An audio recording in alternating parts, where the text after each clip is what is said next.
Fresco Megabox thoughts. Now, Megabox is one thing. There's 17 expansions. We played with 2 of them. I loved it.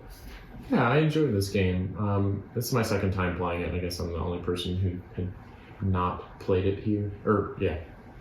And it's a pick up and deliver game, right? Like your pickup, but there's no like track really. So you're picking up paints and then delivering them to the painting to deliver them. So I kind of appreciate that there's no like, I don't know, most pick up and deliver games, I feel like there's like an ebb and flow to it. And there is here as well. But I like that I can just see, you can deliver to whatever space you want. You just get fewer points if you deliver to spaces that aren't adjacent to the bishop. So I like here that, if you go with the right turn order, you can just deliver regardless. And I feel like with some pick up and deliver games, I get mad because what I want to deliver to is like so far away from where my current piece is. So there is some amount of, obviously the time track is the big part, right? Is you really have to figure out when do I bide my time and get things for cheap or go for broke, pay exorbitant amounts of money for everything and get what I want. Because if you're first, you just know exactly what's going to happen. But if you're doing it later, you really are kind of at the whims of the other people each turn. John, what did you think? So I will say your second time playing this game will be a lot better than your first time. The first time you got to learn a few things about it, the ebb and flow of the game, and I can't do that. The simultaneous reveal is good, but it kind of gives you I got to count for other stuff going on. But the second time playing, you got the hang of that, and it's good. The other thing I would look at, what I like about this, is I'm trying to figure out what's the most efficient use of my play. Is a coin worth a point? Is a coin worth half a point? Is playing a person on the board worth 2 or 3 points? How do I get the most I can out of this play right now? And that's curious. So looking back on it, you see the gap here on what I lost. So I couldn't have made that up with a few moves, but early on, you'll see if you watch the gameplay, I could have paid a coin a couple times and gotten a couple extra points. So if this were me here, that would have made a difference. I should have paid that coin to get that extra point instead of having these coins left over at the end. Mm-hmm. So that's efficiency. Once you play the second time, that's what I'm saying. The first time you figure out what that efficiency is, and the second time you play, that's where you start executing that efficiency. Mm-hmm. Zach? Thoughts? I had a similar issue. The first turn, 2 of my first 5 actions were completely useless because of plays that I made. I was already at the top of the sort of reputation track, and then had somebody go into the theater and it did mean nothing. The second time around that you play, you're going to understand that a little bit better, and you won't waste any turns. I found that being in first place on the penultimate turn was a real detriment. I was thinking that I would probably end up with the option to either take the first position and pay out the wazoo for it, or take the last position. But as it turns out, I only had the option of taking the last position, and so all of the tiles that I had the ability to buy were taken by the time that I had a chance to purchase them. So it was tough that very last round, but thoroughly enjoyed it. Enjoyed the push pull of everything. I found keeping resources, money, was pretty easy throughout. I never felt money poor. I often felt paint poor. Well, there's several things about this game that catch me in a good spot because I enjoyed it very much. My expectations coming in were that this is a classic game that is super simple, a gateway game. Now, it may be a gateway game, maybe, for mechanics-wise, but there's no way this is a gateway game for strategy and tactics. There's so much to think about as the game is going on, and it does some things that I think more games need to do, which is embrace the unknown as some way to create tension in a game. Because first of all, and I don't know if it's Queen that does this a lot, because I know Wallenstein has the same mechanic. The simultaneous reveal and programming the actions ahead of time, to me, is great for two main things that jump out. Number one, all of the analysis paralysis happens at that point in the game. So once you've completed your turns, it's like being in the second grade. You fold your hands and you just wait politely till everyone's done, and you can drift off and think about whatever you want.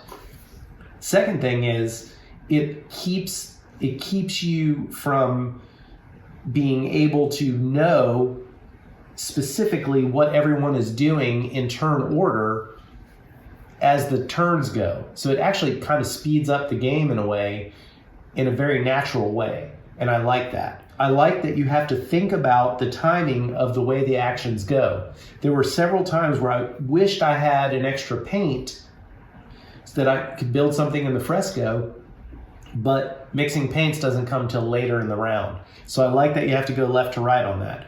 The economy of the game is absolutely perfect. Like Zach was saying, you have, at times I felt like I wish I had more money, but it wasn't often. But there were other times where I was always a little bit short of the thing that I really wanted to have the maximum turn. And I think that that's good because it keeps one player from running away with it. Mm-hmm. And we had the benefit of knowing, as Truitt had mentioned, that he was the only one who played it before us, to say that the scores were tight. So it seemed, I kept hearing in my mind, every little bit counts. So if you're going to have, I hated that I only had an odd number of coins at the end of the game because I really wanted that extra point that I could have gotten. There's so many spots in the game where you say, like you guys said, man, if I'd have known in the first turn this or that, there were several times in the game where I made a choice that was the difference between 2 or 3 points, one way or the other. And yeah, if I had known going in on the first turn, I would have made a better first turn probably, although my first turn was pretty good, is that there's no way you can plan ahead for every nuance in this game because things change so much during the game. Sure. Well, and think about, so I paid for the bishop at least 4 times. So like right there, that is like margin of victory at this point. Like right. I painted at the altar, which is a terrible action in reality. You much prefer to paint to the fresco than to the altar. But that 2 points at the end of the game, like I have 1 blue paint left over. That's the only thing. So it's all in action efficiency, right? It's like, what is this dollar worth for me now versus what will it be worth for me later? Because there are other games that I've played. Like, to me, this game is Euro through and through, Euro style. You're looking for points wherever you can get them, and it almost rewards you for not being too married to a certain thing. Well, that's one of the things about the game design I'll point out real quick, is that it funnels you to be more strategic. At the beginning, the fresco's wide open, and you can get whatever paints you want, and you can paint something here, and that's fine. And it's wide open, you don't have to care. But as the game moves on, as this becomes limited, now you have to be more strategic, and that's after you've played 3 or 4 rounds. So it's funneling you into strategy, and at tougher the beginning, choices. Yeah, at the beginning it lets you be more wide open and go do what you want. So now I care about what you guys are doing in the later rounds more so than I did in the first. And that was the interesting thing about the last turn of this game, is that I went in with a fair amount of paint, but I was 3rd in turn order. And so if you guys had thrown frescoes before me, you both would have had opportunities to build before me, but you didn't have the paint. I didn't have the paint. Yeah. And I was trying to trade in I knew I had to trade those in. So I threw 3 guys here not knowing which 3 I was going to build. I didn't even look at the board. I literally had 4 advanced paints behind my screen, and I said, I should be able to build at least 2. If I can build 3, I might be able to. I was expecting to go to the altar, to be honest. So, you're not going to be able to plan anything exactly unless you're the first player. I did a similar thing in the last round. I had a lot of paints. I didn't know what I was going to build, but I knew that the combination, I had all 6 colors, and I knew that I would be able to find combinations for at least 2. I think I wound up doing 2 and then going to the altar. Yeah. The other thing in game design I point out is you mentioned, hey, I was never really cash poor. Same here. I had tons of cash. And so getting up early didn't cost me anything to go do it. But the problem is they added in this extra thing about, do I want to get that extra worker or not? Mm-hmm.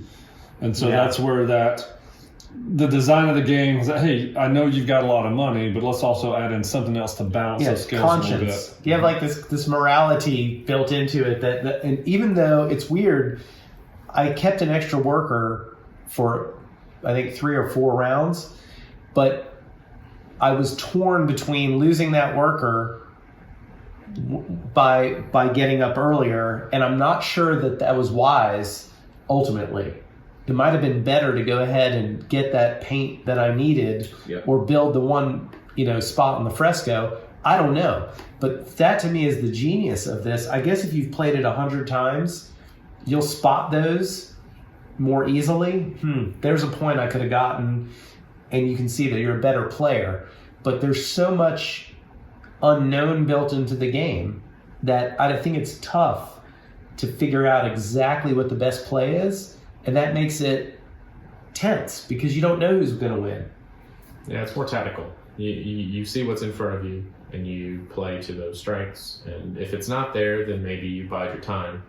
So like early, the reason I chose late in the turn order is like there's so many options available. Right. I'll be happy with whatever I get. But I took the first spot that last round, and I do that often in worker placement games. Yeah. Getting the first player spot at the last round gives you so much more options because everybody's going for the same things oftentimes. And here we found it out that there weren't any more paintings to make, so you're stuck.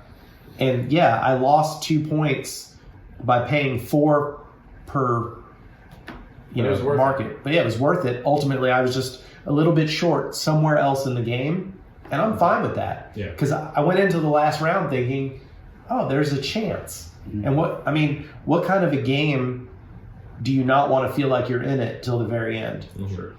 Now, I really like this. On a scale of 1 to great, this game is great. There's a reason why this is a classic. Mm-hmm. I would play this anytime. That was a lot of fun. A lot of fun. Scale of 1 to great, what do you think? I think that scale is arbitrary and capricious, and I don't like it. Well, that's understood. But I'll say it's a good game. Okay, definitely a good game. Yeah, I enjoy it. It is Euro. It is not trying to. It is turning in resources for points. And if you don't like that kind of game, you're not going to like it. But if you like that kind of game, you're going to like it. I would say choose the people you play with wisely, because if you come in with someone who's more of a card game, 10-minute timeout, you don't want to play this game with them. You want to play the game with somebody who's going to think about it and make it challenging. And someone who has trouble like processing the paint mixing. Like I know that doesn't seem all that complicated, but there are going to be some people who play this that breaks their brain a little bit. That beautiful chart is really helpful. Yeah, they do a really good job of telling you what's coming. Everything about this production is great. Yeah, Zach, what do you think? Yeah, I'd say it's a good game. I don't think I'm going to add too much more than what y'all have already added. But it's thoroughly entertaining, held my interest, and relatively easy to pick up the mechanics.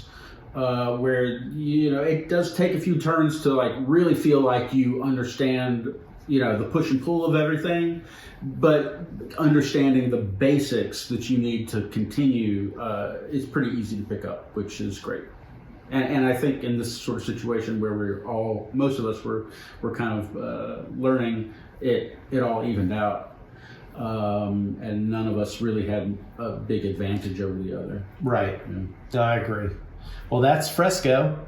Thanks for watching. Please like this video and subscribe to the channel. Get your friends to subscribe as well. Subscribe. Easy for you to say. Click the like.